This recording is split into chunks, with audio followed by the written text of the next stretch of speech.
Shout out to the homie Boonk. Oh my. Because the last time I did an interview this long, I was on cocaine. I got shot twice. Fuck it.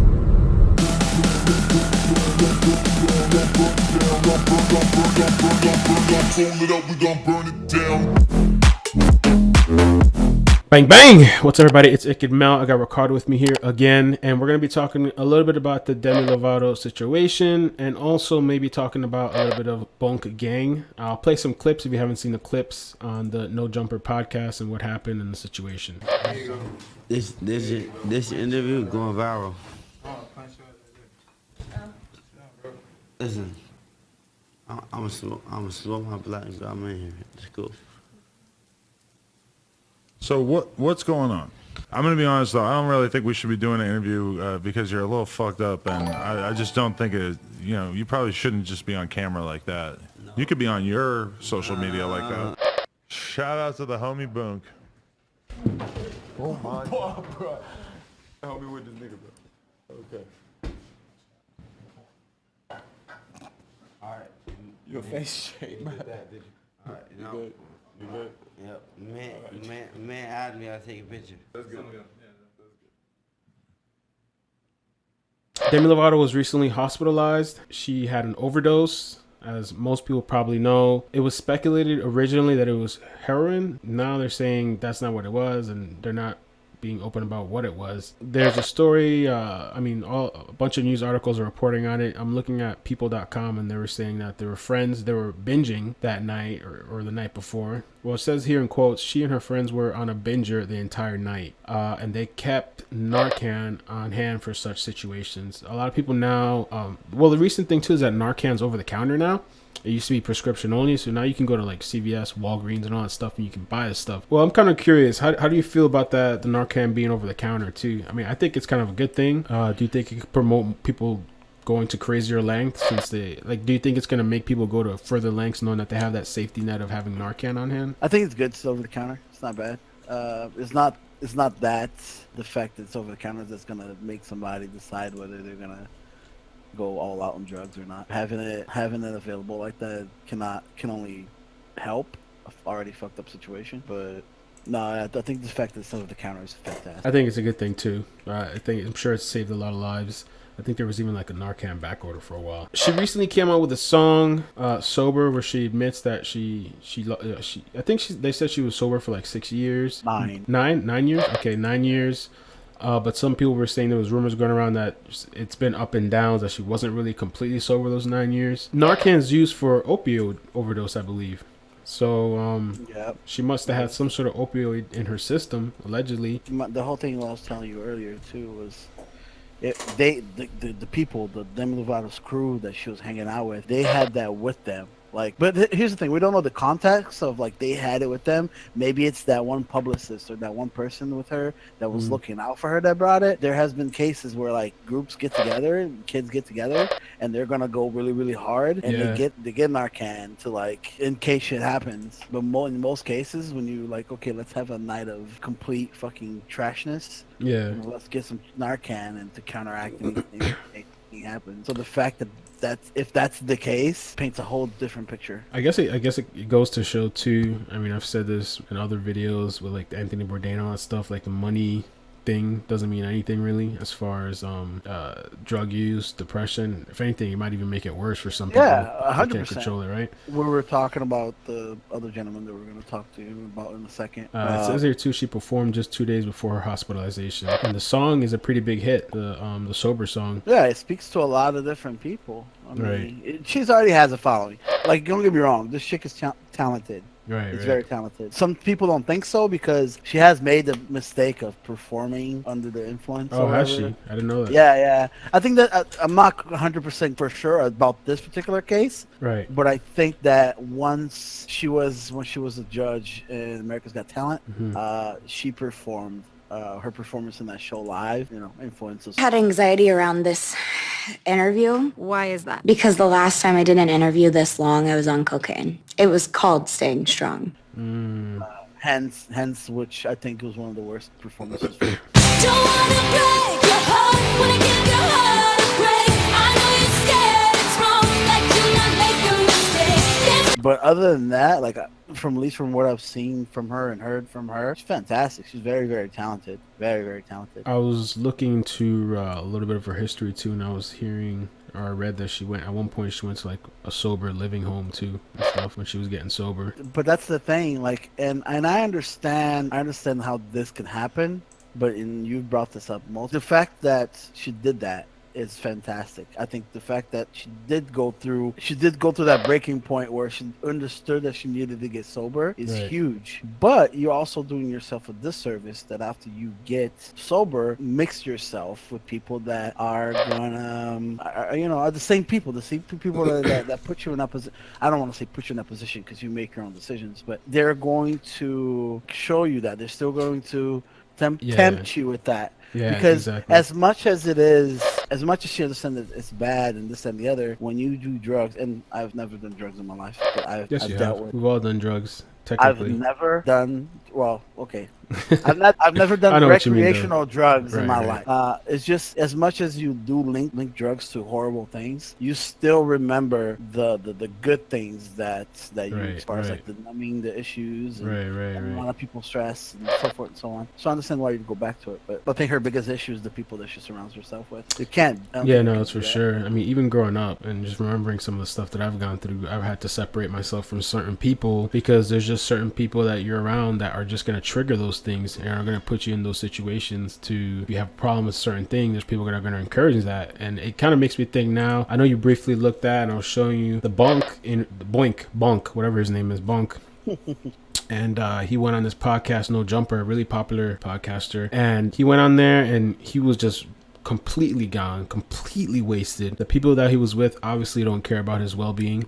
They're speculating that he was like on Xanax. And look at the people, even the people that helped him off the wall or not fall completely to the ground. They had to be his age or younger. Right. It's like I explained that to you earlier. Like he was already involved with drugs at that point, but when he got his fame, he was already, and his money, most importantly, he was already involved with drugs. And like I used the analogy earlier, it's like giving a 10-year-old kid money. They're gonna want to buy a toy. They're irresponsible with that. It's not like they're gonna think I'm gonna save it or I'm gonna buy a house or I'm gonna do this. No, that's what you do. And with a young kid that doesn't have to, he doesn't have to worry about anybody else but himself. Like he doesn't have a parent apparently that'll say, hey, this is what you need to do and these are your responsibilities. When you start making money to where you're pretty much helping your family, most kids don't have that authority figure over them. So you add all those things up and you put him in that situation where he's already a drug addict. When he gets that money, he's gonna party with that.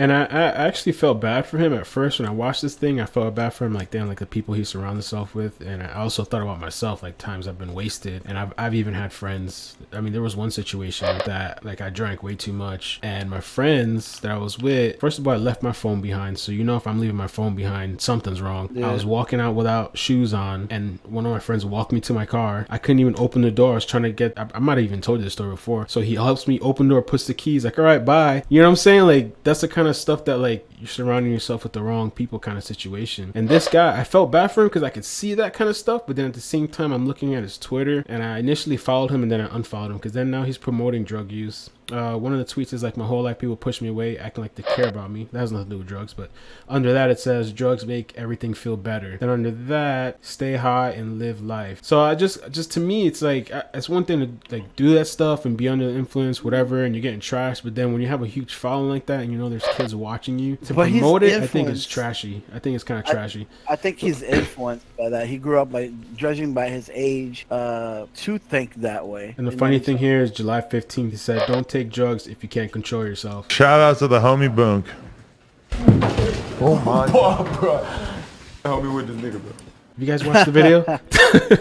He was going through stuff. Obviously, with his Instagram issues that he had, he was probably hit pretty hard, and his way of coping from and I don't know the man personally, but his way of coping is probably to go for, drugs and Right. numbing it all away. If he had a interview to do, like, that just speaks to his lack of responsibility, where like he doesn't know how to manage Right. himself. So I was wondering what that was about. I don't know if he was like high way before, or maybe he was nervous. I wouldn't think so. Or maybe he just, I don't know, he got caught up in. I think he was just trying to, he's done with the whole Instagram issue he had. That's probably yeah. He had like before that Instagram thing got shut down, it was like over 5 million followers. Yeah, And- see what I'm saying? Like, that's like a big hit for him. Yeah, that's it's a big hit. That's his independence that's getting hit. That's his money flow. You know what I mean? Like, So do you that's think how like he's always- is there coming back for people like this, or I guess it's just if you really want it? Or I mean, they have the resources, they have the money, but it in doesn't. Demi Lovato's case, I think Yeah. there is. I think she'll go back and check Right. herself into whatever. The only problem is gonna be because everybody always says how hard it is to detox, and I've seen it, and it looks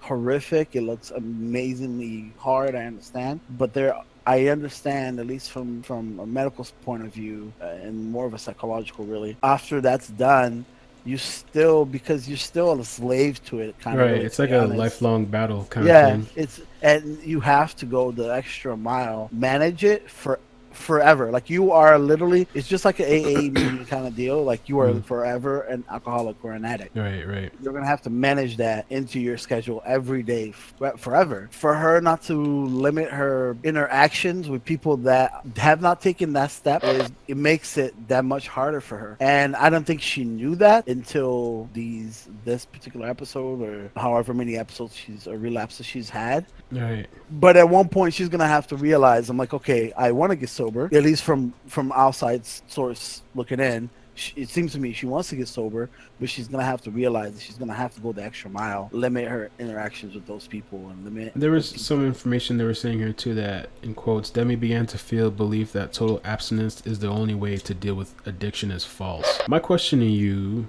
I'm kind of curious, do you think for her to be able to quit all these other drugs or whatever she's taking, she would have to quit alcohol also altogether? I want to say yes to that, because the whole issue with being an addict would be the lack of self-control. Because you can never, like, just like an alcohol, I'm using an alcohol beverage for an example. Right. The reason you have a problem with alcohol is because you don't know when Can't control. Yeah, it's to true. control it. You're gonna have one that's gonna lead to two, that's gonna lead to three. You do that so often, like you start doing that so often, that becomes your coping mechanism, and how you deal with other people are Right. dependent on alcohol and drugs. So you start losing that social ability to deal with your issues in a clear mind. So that comes the whole dependency thing. So yeah, Right. I think I 100% believe that she'll have to do that. People.com also says that in 2010 is when she entered treatment. She received professional help for bipolar disorder, bulimia, self-harm, which I'm guessing cutting and stuff, and addiction. So she's had a lot of different problems. She relapsed after she hit the treatment center, then entered sober living. That's when she went in 2010 for a year. The thing too is, like, I think if somebody's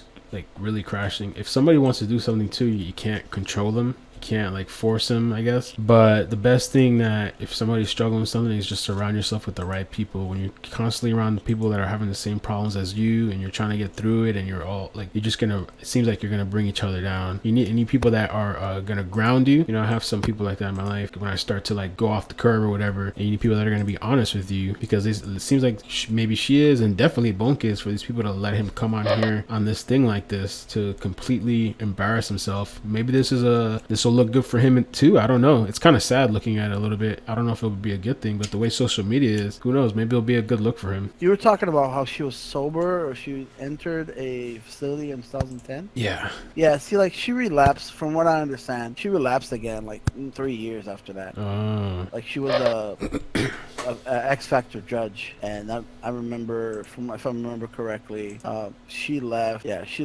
X Factor because of her issues with drugs, and that was in 2013. I think on a positive note, at least she has a history of like trying. It seems like it's a lifelong thing. As long as she keeps trying, it's once you give up, you know, like this guy Boonk, I don't know that he's gotten any help, and he looks like he's kind of on a crash course.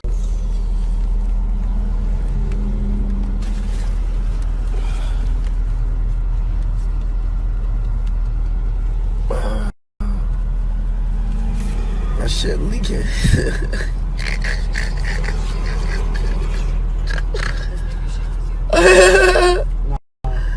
My shit leaking, bro. My shit leaking.